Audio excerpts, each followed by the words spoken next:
Hello lovely people, welcome to Akusia's tasty recipe.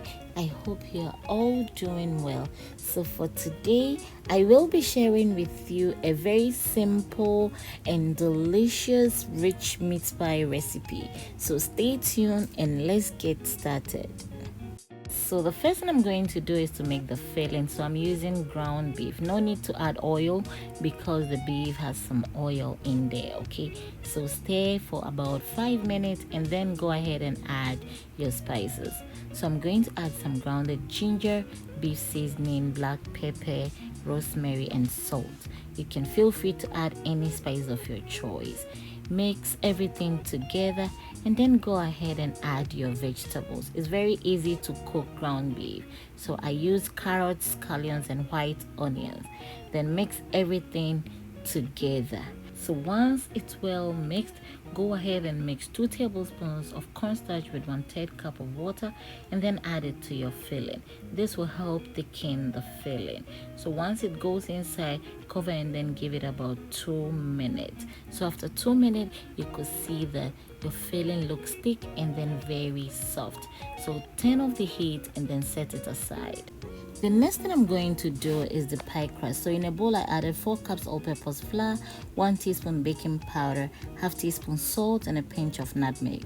Mix everything together and then go ahead and add your butter. So I added 225 grams of unsalted butter. You can replace butter with margarine, okay? But you have to take out the salt because margarine is salty. And then fold in before you use your hand to flake in the flour and the butter until you have that flaky texture or the gari texture. All right, so this is exactly how your mixture should be. And then go ahead and add blended white onion. I used oil to blend my onion, okay, because I want the crust to be very rich. So with this, I'm not going to add water or anything. I'm just going to mold it into a dough. If you're going to use water, that's okay. You can also use milk. And then allow this to rest for 30 minutes in the refrigerator.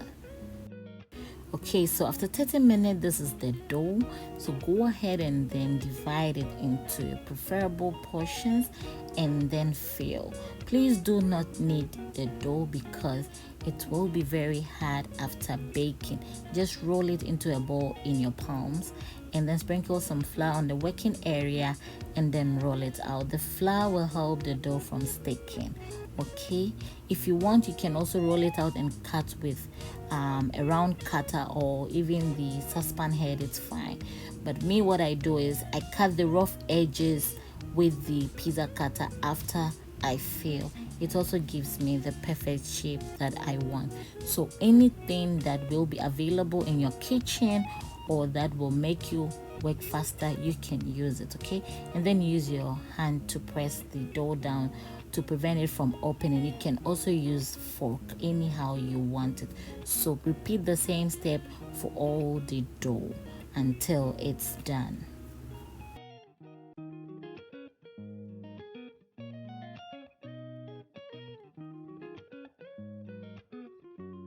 Okay, so once everything is done, go ahead and arrange the pie in a baking tray lined with a parchment paper and then brush the top with egg wash or milk, anyone that you prefer, and then preheat your oven to 250 degrees and then bake this for 20 to 25 minutes. Okay, so after 25 minutes, this is the pie looking very golden, and then the smell in my house, oh my goodness, smells so good and very rich. You don't want to miss this recipe, right? Please do give it a try. The filling is so moist. Everything was on point. I hope you like this recipe. Thank you very much for watching this recipe. If you do like it, please give me a thumbs up. Don't forget to subscribe and share. Please stay tuned for more and amazing recipes. To my new subscribers, you are welcome. Thank you all. Bye.